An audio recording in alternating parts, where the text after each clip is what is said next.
Sound take 7 action. INDI alliance ने अपनी घोषणा पत्र जाहिर किया और उन्होंने कहा है कि उनकी लड़ाई शक्ति के खिलाफ है।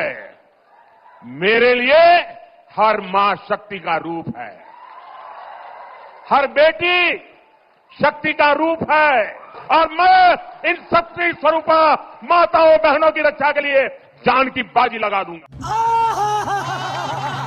देखा दोस्तों, हमारे साहब की महानता। उन्होंने बताया कि मेरे लिए हर माँ शक्ति का रूप है, हर बेटी शक्ति का स्वरूप है। मैं इन शक्ति स्वरूपा माताओं बहनों की रक्षा के लिए जान की बाजी लगा दूंगा। अभी इस हिसाब से तो यही लगता है कि मणिपुर की महिलाएं जिनको नग्न घुमाया गया और देश की पहलवान बेटियां जिनको लाठियों से पिटवाया गया, वो माँ और बेटियां शक्ति का रूप नहीं है। ये बड़ी अच्छी बात कही आप।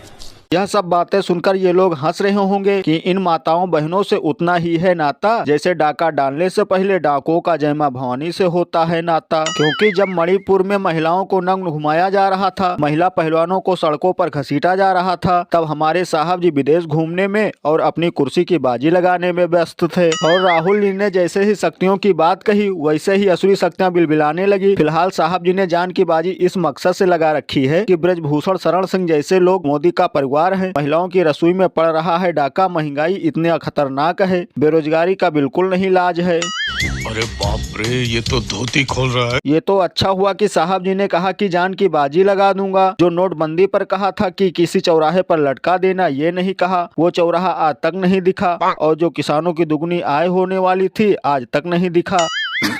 सही पकड़े हैं।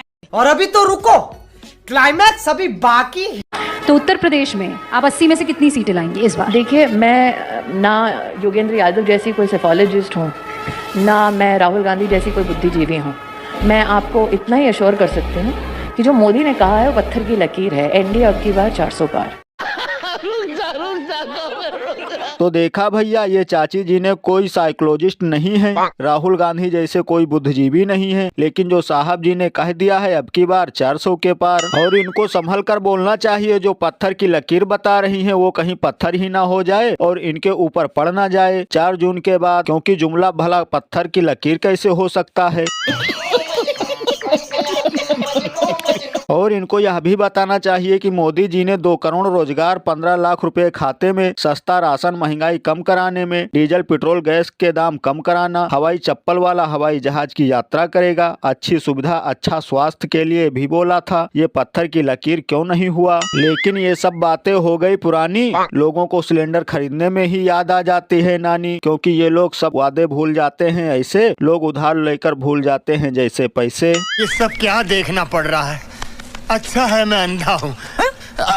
और ये सिलेंडर वाली चाची भी अमेठी में देने जा रही थी 13 रुपए किलो शक्कर। लगता है अब की बार ये चाटेंगे चीनी उसी दर पर। और ये जवाब तो ऐसे दे रही हैं जैसे ये चुनाव से पहले ही हार मान रही हो। लेकिन मोदी हैं तो सब मुमकिन है, ये सब जान रही हैं। और ये भी पहले प्रधानमंत्री को चूड़ी भिजवाती थी और सिलेंडर लेकर सड़क पर बैठती थी, लेकिन अब हो गया है सब इनका धंधा। नहीं चौराहे पर बेचती आमलेट और अंडा।